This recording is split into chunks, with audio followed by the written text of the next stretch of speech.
মুখ্যমন্ত্রী শুভেন্দু অধিকারীর ওপরে হামলার ষড়যন্ত্রে জড়িত থাকার অভিযোগে গত বৃহস্পতিবার গ্রেফতার করা হয়েছে হামিম মণ্ডলকে। বর্ধমানের রেনেসা হাউজিং থেকে গ্রেফতার করা হয়েছে তাকে। তারপরে শুক্রবার ঝাড়খণ্ডের সাহেবগঞ্জ থেকে গ্রেফতার করা হয়েছে হামিমের বান্ধবী অর্পিতা সরকারকে। আর এবার জঙ্গি যোগের সন্দেহে গ্রেফতার আদিত্য সিং নামে একজন। সোমবার হাওড়ার বেলিলিয়াস রোড থেকে এসটিএফ তাকে গ্রেফতার করেছে। জানা গিয়েছে ধৃত হামিমের সঙ্গে সম্পর্ক ছিল আদিত্যের।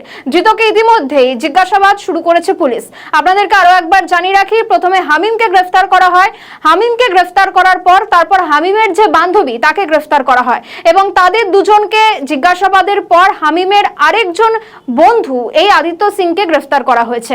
এবং এই প্রসঙ্গে উমেশ রায় তিনি ঠিক কি বলেছেন শোনাবো। माननीय मुख्यमंत्री के हुमकी देवार घटना पाकिस्तानी जंगीদের যে ষড়যন্ত্র ছিল তার মধ্যে আগেই একটা হামিম মন্ডলকে ধরা হয়েছিল বর্ধমান থেকে, যে পিলখানায় থাকতো। তার গার্লফ্রেন্ড ধরা পড়লো অর্পিতা ঘোষ, যে হানি ট্র্যাপ করত। আজকে আবার এসটিএফ একজনকে ধরেছে, তার নাম আদিত্য সিং। তার বাবার নাম বেদ প্রকাশ সিং। আগে ও বেলিলিয়াস রোডের নিবাসী, মূলতা ওরা আজমগড়ের লোক আছে। এরা হচ্ছে আসল সমাজের দুশ্মন, যারা টাকার জন্য পাকিস্তানি জঙ্গিদেরকে সমর্থন করে, লোকের ইনফরমেশন লিক করে, ভিডিও বানায়, সেই ইনফরমেশন গুলো দেয়। এদের ভরসাতেই আমাদের উপরে এই থ্রেড গুলো আসে।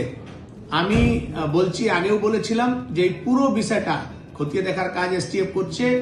যারা এর সঙ্গে যুক্ত ছিল একজনও ছাড় পাবে না।